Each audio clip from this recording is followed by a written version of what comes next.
streicht seinem Torwart über die Haare. Sollte er sagen, ja, der Alte lebt, der ist doch der Beste. Haller und Beckenbauer. Tor! Tor! Lasse Schuss! El fútbol mundial en general y el alemán en particular están de luto. Hace poco más de 24 horas nos dejó Franz Beckenbauer. El Kaiser falleció a los 78 años de edad después de haber sufrido una importante enfermedad que le había mantenido alejado de la vida pública durante los últimos meses. El germano deja un gran vacío en una Alemania consternada en las últimas horas y que ya le rindió homenaje en la previa del duelo de Euroliga entre Bayern Múnich y Real Madrid. Un momento complicado de digerir para un país bávaro que ha dicho adiós a una de las figuras más importantes de la historia de su fútbol. Es miércoles 10 de enero, recibo un saludo de Pablo Villa y hoy Alemania despide a Franz Beckenbauer en Marca Daily, el podcast de Marca que te cuenta cada día la noticia más importante. Marca Daily.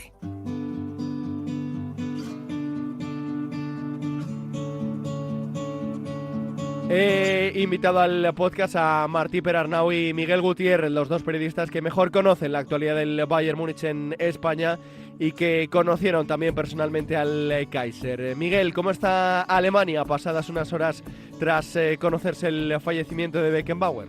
Pues conmocionado.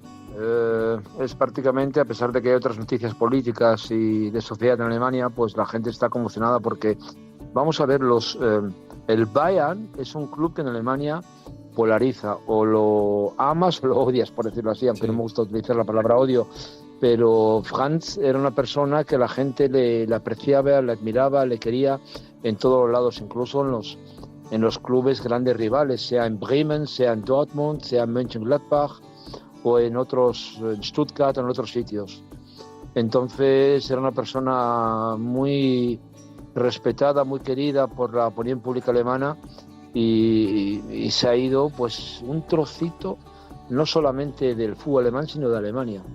Se ha ido de nosotros y el legado que ha dejado ha sido enorme en todos los sentidos, porque él también fue uno de los artífices de construir el fútbol alemán, la estructura en Alemania, y desde luego la gente, el fútbol alemán, le tiene que agradecer muchísimo a Franz Beckenbauer por eso. ¿Es Beckenbauer el mejor futbolista alemán de todos los tiempos?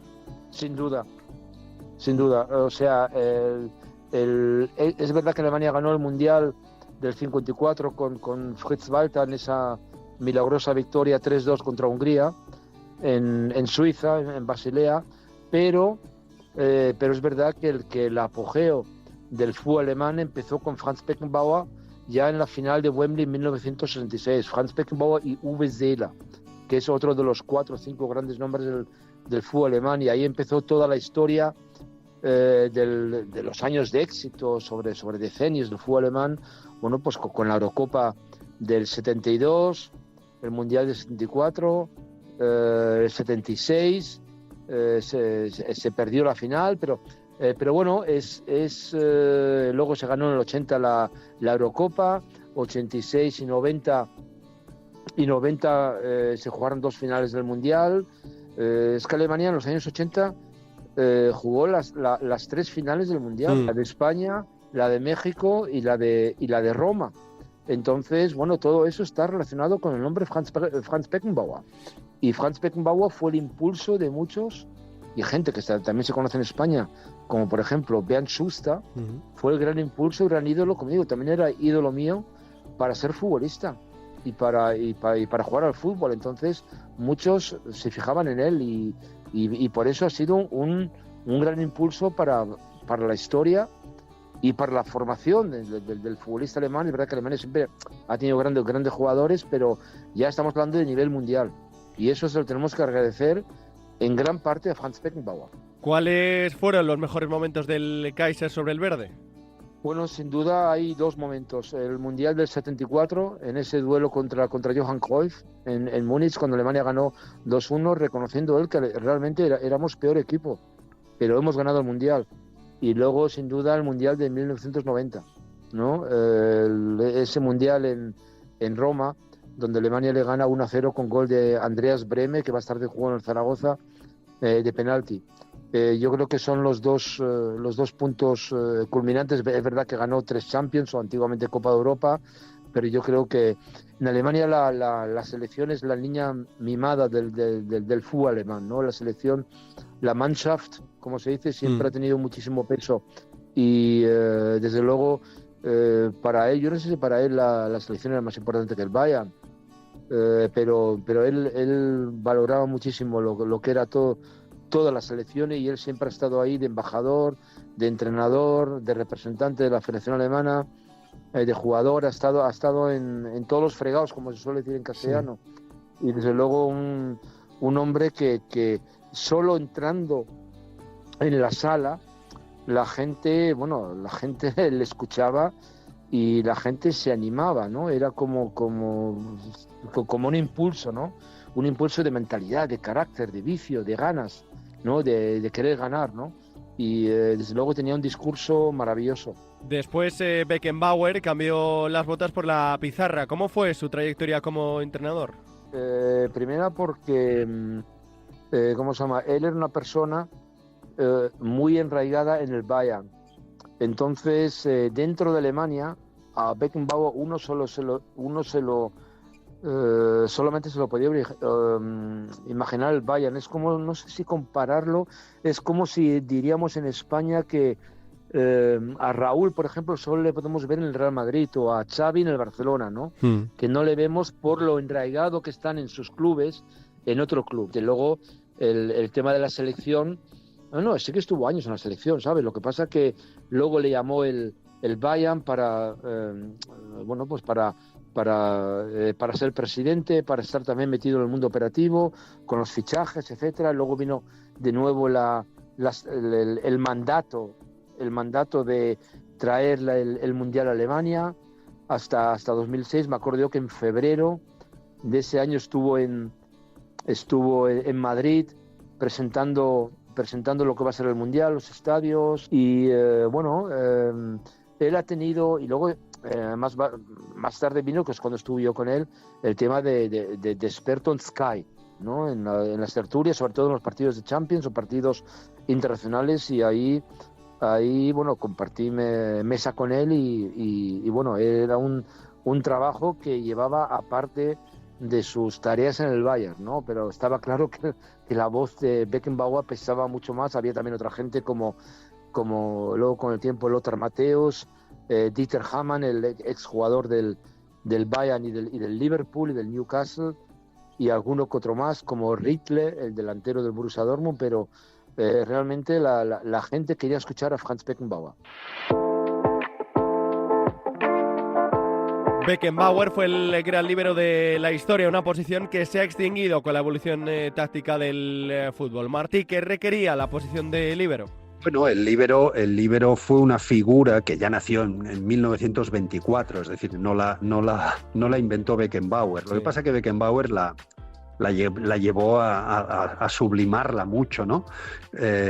Pero ya, digamos, desde los años 20 existió la figura del líbero, que era el defensa que se situaba por detrás de los defensas. Y el nombre precisamente de líbero fue porque era el que quedaba libre de todos los compañeros defensivos, ¿no? Es decir, se montaba una defensa, pues, zonal, o una defensa al hombre, en aquellos tiempos más bien al hombre, y quien quedaba libre de marcaje era, pues, Beckenbauer, que era quien acudía en apoyo de sus compañeros para situaciones de emergencia, digamos, ¿no? Y cuando no había situaciones de emergencia, lo que hacía era lo que hacía Beckenbauer, que era sumarse al ataque, ¿no? Ellos lo que hicieron fue sublimarlo mucho y ejecutarlo de una manera muy excelente. De hecho, la salida de balón de Alemania de 1972 con Beckenbauer, con Breitner, con Hennes, con Netzer, es de manual, es una de las mejores de la historia. Ahí sí que digamos que Guardiola se vería reflejadísimo en aquella Alemania, porque jugaba como a él le gusta salir jugando desde atrás. ¿Cómo fue la rivalidad entre Beckenbauer y Johan Cruyff? en la realidad de aquellos tiempos no fue tan encarnizada, ni muchísimo menos. Existió evidentemente el gran símbolo de aquella final del Mundial del 74 entre Países Bajos y Alemania, donde, claro, ellos dos simbolizaron el gran duelo y la gran final, ¿no?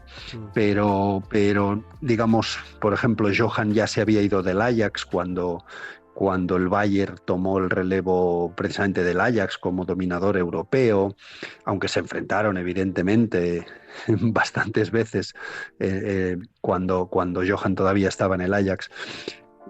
Pero era una rivalidad muy sana. Yo había hablado a veces con Johan de Beckenbauer y le admiraba muchísimo porque realmente era el gran líder de Alemania, ¿no?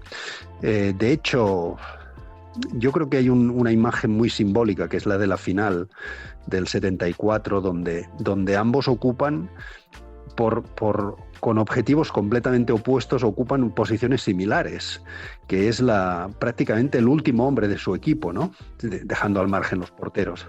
Beckenbauer, porque era el líder de la defensa y Alemania estaba muy atosigada en aquella final, que empezó perdiendo ya en el minuto 1. Y Cruyff también era el hombre más retrasado del equipo porque organizaba a Holanda desde su posición de falso 9, pero de falso 9 muy retrasado, ¿no? Comenzando en su propio campo el juego. Y es una imagen muy, muy curiosa la de aquella final, porque ya te digo, ambos siendo posiciones ambos tan opuestas, ¿no? Uno el líbero del equipo y el otro el punta del otro equipo. Sin embargo, partían desde posiciones retrasadísimas ambos. ¿A qué altura colocamos al de Múnich dentro de los mejores jugadores de la historia?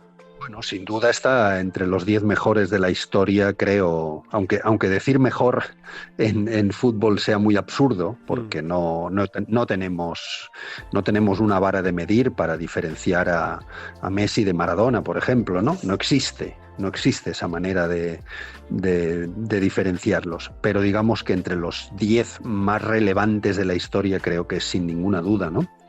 Y probablemente pues haya que añadir que probablemente sea el defensa más destacado y más relevante también de la historia, ¿no? Porque normalmente las grandes estrellas que todos tenemos en la cabeza pues son delanteros, han sido jugadores destacados por el gol, ¿no?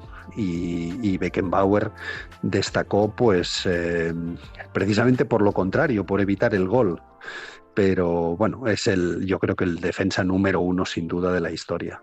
Beckenbauer deja un legado imborrable y siendo una leyenda mundial. Hasta aquí una nueva edición de Marca Daily, un podcast disponible en todas las plataformas. Mañana más y mejor.